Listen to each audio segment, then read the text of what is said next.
뜻대로 안 됐죠. 그래서 거기에 대한 허탈감도 있을 테고요.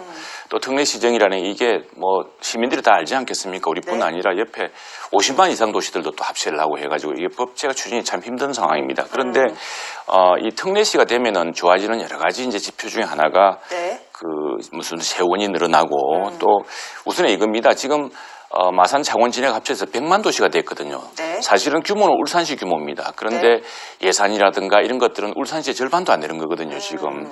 그리고 자치도 없고 이런 거죠. 지금 마산, 창원, 진해는 통합 창원시는 이게 거의 이제 대학에 가는 지금 고3 말입니다. 네. 이 덩치라든가 의식이라든가 도시의 수준이. 그런데 인구 1만 2만도 안 되는 군 단위와 똑같은 행정 수준을 강요하고 있습니다. 그러니까 맞지가 않은 거죠. 네. 그러니까 이제 이 다 큰 학생만 다 큰 애한테 자꾸 초등학교 교복을 입히는 거랑 마찬가지여서 이런 이제 문제를 해소해야 되는데 이제 정부는 이제 우리 지방자치법이 딱 두 단계로 광역시와 기초 딱 두 개로 되어 있으니까 중간은 없다 이렇게 하는 것이거든요. 그래서 이런 것들에 대한 절망감이 큽니다. 이 뭐 잘 되지도 않을 거 아니냐는 게 하나 있을 테고. 근데 이제 또 하나는 한 10년, 올해가 10년째 되는데, 제가 지역에서 그때 마산 하포구 같은 가보면은 이게 통합시가 되어서 좋아진 게 하나도 없다고 이야기를 합니다. 네.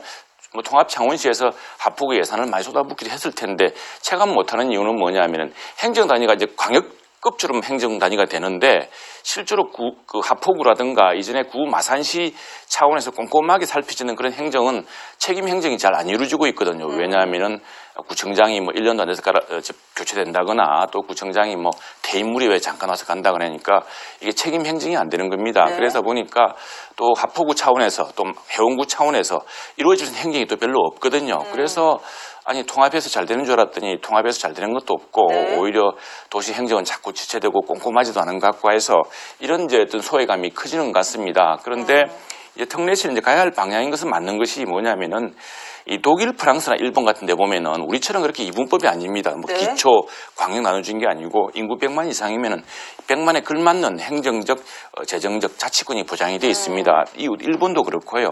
일본의 경우 100만 도시 되면은 광역시급이 한 80% 정도의 그 권한을 배분을 하거든요. 네. 그래서 이제 이것은 해야 될 것인데 그런 의미에서 창원시가 이제 5개 구의 이전에 3개 시였던 이런 시민들에게 이 특례시가 되어서 시가 좀 더 발전할 수 있고 또 지금 광역 하나의 그 통합시로 돼 가지고 지금 꼼꼼하지도 못하고 각 그 구 단위로서는 책임 행정이 제대로 이루어지지 않고 있는 이런 부분을 개선할 수 있는 해법 같은 것도 함께 제시해서 특례시가 곧 통합 이후에 행정의 질을 높이고 창의성을 높이고 또 우리 정치에 걸맞는 재정 자립적을 확보하는 길이다라는 것을 충분히 이제 설득시켜야 할 것 같습니다. 네, 어쨌든 대다수의 시민들이 안 될 거란 분위기를 갖고 있는 건 맞는 것 같아요. 한번 다 같이 생각해 볼 필요가 있습니다. 물론 자치구는 불가능합니다. 현재 네.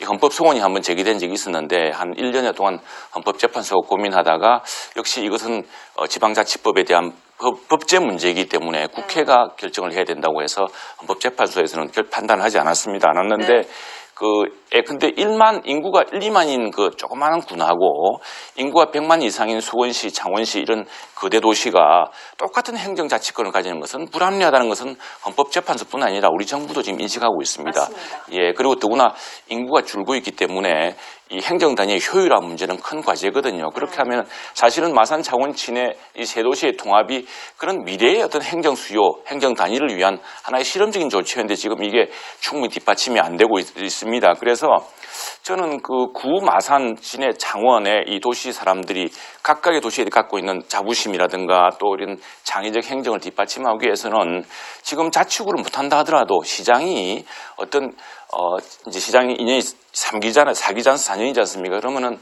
구청장한테 좀 책임 행정을 할 수 있도록 또 구청장을 임명할 때 그냥 인사 수요를 임명하는 것이 아니라 그 구청의 구민들의 수요를 찾아서 그 의견을 물어서 네. 한 임기 한 2년을 해주고 잘하면 2 플러스 2년을 더 해주게 해서 부족하지만 어떤 그 각 구에 걸맞는 행정과 창의적이고 책임 있는 행정을 할 수 있는 그런 뒷받침을 하겠다. 특례시가 네. 되면 우리가 예산도 커지고 또 광역시급 규모이기 때문에 광역시급에 걸맞는 어떤 창의적이고 책임 있는 행정을 하겠다. 그리고 각 세 도시에서 네. 스스로 지금 발전시켜온 정체성이라든가 또는 그런 행정의 특별한 수요를 다 각각 만족시킬 수 있도록 하겠다고 하는 이런 좀 창의적인 네. 어떤 그 구청장이 직선이 아니지만 구청장이 주민들이 구청장 인사에 충분히 의사를 불어서 구청장이 잘하면 주민들의 박수를 받으면은 네. 구청장도 4년 내내 할 수 있도록 하는 뭐 이런 어떤 해법도 하면 좋을 것 같고요. 그렇게 될 경우에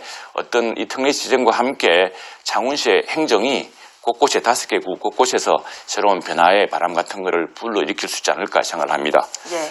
자, 또 시기가 총선을 앞두고 있는 시점이기 때문에 주민과의 직접적인 이 국회의원들도 이제 수원시의 국회의원, 원래 이제 김진표 민주당의 김진표 의원이 굉장히 적극적으로 앞장섰습니다. 수원시가 인구가 124만이거든요. 마찬가지로 우리도 이제 이 비례 특례시에 대해서는 뭐 박한수 의원이라든가 우리 지역의 국회의원들이 많이 이제 관심을 갖고 있습니다. 그래서 창원시도 지난 9월 25일 날 이런 우리 창원의 5개 국회의원들과 다 만나서 이야기를 했죠. 그래서 저는 우리 창원 출신 5개 국회의원들이 수원시 국회의원들하고 또 이해관계를 갖고 있는 성남, 그다음에 고양 이런 쪽 국회의원들과 함께 연합을 해서 100만 인구인 만큼 100만에 걸맞는 자치분권이 이루어져야 된다. 그것이 광역시로 해가지고 경남도라든가 경기도랑 분리되는 것은 아니지만 그러나 비례해서 원래 이제 모든 세금이라는 것도 다 인구 1인당 내는 거 아니겠습니까? 그러면은 사실 그래서 이제 옛날에 인두세라는 게 있었던 것인데 사람 한 사람 한 사람이 다 중요하거든요. 그럼 100만 명이면 100만 명에 걸맞는 어떤 행정적, 재정적인 배려가 좀 있어야겠다는 것이고 이제 문제는 50만 도시까지 끼어들면서 이게 복잡해졌는데 네.